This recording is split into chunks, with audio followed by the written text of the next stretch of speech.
como carambas o Deco perdeu o One for All, quando e como isso aconteceu. Basicamente eu vou explicar aqui pra vocês o porquê que isso aconteceu, já que tecnicamente era uma coisa necessária aqui pro Deco vencer o Shigaraki. Então explicar como que isso acabou acontecendo. Mas antes de continuar, vou pedir pra vocês deixarem o like e se inscrever que não é inscrito no canal, já que isso é bastante importante. Mas enfim, já explicando aqui pra vocês que não estão acompanhando o mangá, que basicamente vocês precisam saber, ou melhor dizendo, relembrar que dentro de cada pessoa existe um ambiente mental, digamos assim, um estado mental onde ficam lá dentro as individualidades, ou no caso a individualidade de cada pessoa, onde por exemplo o Deco consegue se comunicar aqui com todos os antecessores do One for All. E no caso aqui aconteceu uma coisa muito importante na luta da Star contra o Shigaraki. Pra quem não sabe, a Star aqui, ela é simplesmente a heroína número 1 dos Estados Unidos, ou seja, assim, nada demais, e ela possui aqui a New Order. Resumindo aqui a habilidade dela, tudo que ela toca, incluindo a própria atmosfera, o ar, ou seja, o que ela conseguir estar em contato com as mãos dela, ela pode dar uma ordem. E no momento que o Shigaraki, que por mais aqui tá com essa cara de boom, tenta aqui roubar a individualidade da Star, segundos antes ela dá aqui uma ordem para a própria individualidade dela, que basicamente a New Order irá se voltar contra outras individualidades. Então logo em seguida, dentro desse estado mental onde ficam as individualidades, mostra aqui simplesmente a New Order tentando simplesmente matar todas as individualidades aqui que o Shigaraki possui, ou melhor dizendo, o All for One, inclusive a própria individualidade dele, mas que nós futuramente vamos descobrir que na verdade não é uma individualidade e sim ele por si só. E vai por mim, mesmo sendo algo entre aspas mental, isso tá afetando diretamente aqui o estado físico do Shigaraki, ou seja, uma coisa reflete a outra. Sabendo disso, futuramente aqui quando o Shigaraki já tá bem aqui, entre aspas, né, ele já tá bem recuperado e tá lutando aqui contra o Deco, quando o Deco simplesmente atinge o Shigaraki de uma força assim estrondosa, os antecessores de dentro do Deco simplesmente sentem algo. Por um instante eles meio que entram dentro, entre aspas, daquele estado mental lá dentro do Shigaraki, conseguindo assim avistar um núcleo aqui feito de caos completo, etc. É quando simplesmente alguém que tava ali dentro aponta algo, nada mais é do que a New Order, que sobrou ali dentro do Shigaraki, meio que sobreviveu, e ela simplesmente aponta nos seus últimos instantes de vida, digamos assim, uma rachadura, uma falha dentro desse núcleo do Shigaraki, onde eles poderiam atingir, mas como que isso poderia acontecer? Como que ele vai atingir algo, entre aspas, mental dentro do Shigaraki? Inclusive ela explica aqui, né, Master, tem uma criança triste bem ali, já dando spoilers meio que tá acontecendo dentro do Shigaraki. É quando eles chegam a uma conclusão, eles não vão conseguir derrotar o Shigaraki na força física ou no poder, já que o cara é extremamente poderoso, mas através daquela abertura dentro do núcleo dele, eles podem simplesmente atingi-lo mentalmente, o que afetará com certeza o estado físico dele, igual por exemplo aconteceu aqui dele contra a Star. E o que o Deco teria que fazer, basicamente ele teria que abrir mão do One for All, já que o plano era o seguinte, a cada soco que ele desse com tudo em cima do Shigaraki, ele transferia o One for All pra ele. Daí você deve estar se perguntando, pô, mas que ideia idiota, o cara vai ficar com muito poder, além do mais, o próprio One for All que o Deco tá transferindo pra ele. É quando é simplesmente mostrado aqui esse conceito pra gente entender. Quando basicamente você transfere ou entrega fisicamente alguma coisa pra outra pessoa, tudo vai depender da forma que você entrega. Por exemplo aqui, o Bakugo, quando ele entregava aqui, né, um papel, por exemplo aqui pro Midoriya, né, ia diretamente na cara dele, isso poderia causar algum tipo de dano físico. E se por acaso ele metesse aqui a transferência diretamente aqui nessa rachadura, ele iria quebrar, usando simplesmente aqui os antecessores, no caso aqui as individualidades, que tá sendo transferida pro Shigaraki, simplesmente como se fosse um míssil, atingindo diretamente o núcleo do Shigaraki. E mano, isso funciona com certeza. Então a missão do Deco é simplesmente transferir o One for All para o Shigaraki, porém isso meio que autodestruiria, no caso, o One for All. E ele continua fazendo isso e leva isso a um ponto extremo, onde o próprio Midoriya vai parar nesse estado mental com o Shigaraki, avistando o núcleo dele, que é basicamente o que a Star falou, uma criança bem chorona. Brincadeira, uma criança triste. E você deve estar se perguntando por que carambas ele foi parar nesse estado mental como se fosse uma individualidade. É porque simplesmente não restou mais nada do One for All, então ele foi parar lá meio que mentalmente também como se fosse uma individualidade. Como isso poderia acontecer exatamente 100% aqui de certeza? Bom, você teria que teorizar, já que não é explicado realmente como é que funciona. Mas com as pistas que temos,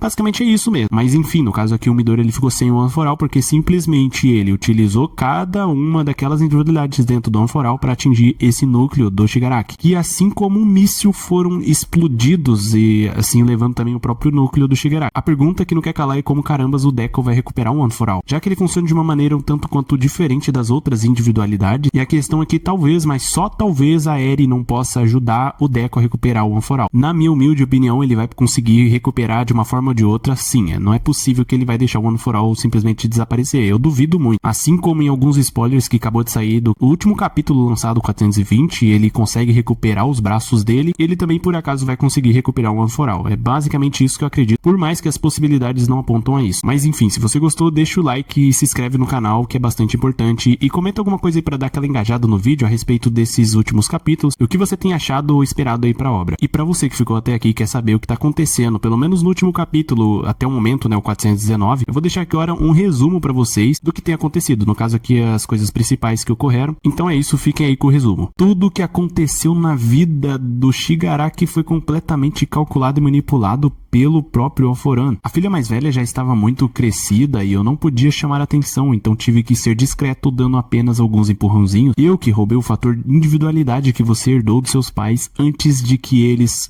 se desenvolvessem. Ampliei minha influência, coloquei um sonho na sua cabeça, mostrando aquele hipnotizando os amiguinhos aqui do Tomura quando ele era criança, e simplesmente esperei o momento chegar, mostrando aquele cara que ajuda ele, nada mais é do que o próprio Alforan. Enquanto isso, o doutor clonou uma individualidade que estava sob seus cuidados, mas sem o efeito reverso, e essa cópia maligna e puramente destrutiva foi dada a você, ou seja, a individualidade dele que ele não conseguia controlar e ficava se coçando, e todo o resto que aconteceu na vida dele foi por conta de uma individualidade que ele não herdou, e sim que foi dada a ele. A tragédia, a negação, os desafios, a aceitação foi tudo proporcionado por mim. Eu sou a fonte de tudo. Você disse que seu coração nunca seria corrompido? Hilário, enquanto simplesmente explode o Shigaraki. E como eu disse anteriormente, expulsa o Deco daquele estado mental. Porém, quando eles voltam aqui pro estado físico, é mostrado que o Alforan dominou por completo aqui o corpo do Shigaraki. Inclusive, ele fala que meu plano de médio prazo falhou, enquanto ele simplesmente grita aqui de fundo. Ele fala que, requisitos dele, sério isso? E tapa a própria boca pra deixar ele bem calado. Enquanto isso, ele assume, os danos psicológicos se refletiram no corpo físico e o decaimento sumiu, ou seja, a individualidade do Shigaraki não pode ser mais utilizada. E já deixando aqui uma pista pra gente que, bom, os danos psicológicos do Shigaraki se refletem no estado físico, e o Shigaraki estando vivo dentro do corpo dele, ou seja, por mais que o Alforan aqui tá no controle e ainda tem resquícios do próprio Tomura, ele pode fazer alguma coisa ali dentro pra tentar atrapalhar por completo o Alforan. Mas enfim, ele se levanta, olha pra frente e tá lá o Deco, todo caído, quebrado. Diz aqui, infelizmente terei que prosseguir para o meu plano final, dominar o mundo. Enquanto isso é mostrado que o Midoriya não pode fazer muitas coisas, já que ele tá com os dois braços completamente destruídos. Já deixando claro aqui pra vocês que basicamente o Deco nem sequer possui aqui o One for All, e ele assume isso com a própria boca, dizendo aqui, eu já não tenho mais nada do One for All, por conta dele ter utilizado cada traço, cada antecessor, cada individualidade dentro do One for All para tentar derrotar o Shigaraki e destruir o núcleo dele por completo. O que funcionou, porém ele perdeu o One for All por completo. Mas enfim, eu explico tudo isso no vídeo que eu fiz fazendo a review aqui do capítulo 418 de Boku no Hero, que é bastante importante com que você assista para você entender e não deixar nenhuma dúvida passar. Eu vou deixar aí o link no comentário fixado, então vai lá assistir assim que terminar de assistir esse vídeo, obviamente, né? Mas enfim, voltando aqui, o Alforan diz aqui, nós dois saímos bem prejudicados dessa batalha, e enquanto caminha em direção ao Deco, diz aqui, as pessoas ficam mais e mais fortes à medida que perdem coisas importantes. É assim que funciona em qualquer história, mas você nasceu sem nada pra perder. Essa era a conclusão inevitável. Quando ele vai atacar o Deco, ele é simplesmente enrolado por fitas aqui pelo Zero, que não só ele acaba de chegar aqui no campo de batalha, mas também outros amigos do Midoriya, o mesmo que tá surpreso em vê-los, o Zero, o Ojiro, o Satou, vocês estão bem, vocês sobreviveram a todas as outras batalhas. Enquanto isso, do nada, atrás dele surge alguém através de um portal, dizendo ao Midoriya, desculpe o atraso, e nada mais é do que a Aizawa saindo desse portal. Encerrando assim o capítulo dizendo, a esperança sai de dentro de um portal, ou seja, o Aizawa não tá aqui à toa. Agora já indo para possíveis soluções e o porquê delas funcionarem ou não aqui para recuperar o braço do Midoriya, vocês com certeza devem ter pensado a mesma coisa que eu, é simplesmente a Eri pode ajudar ele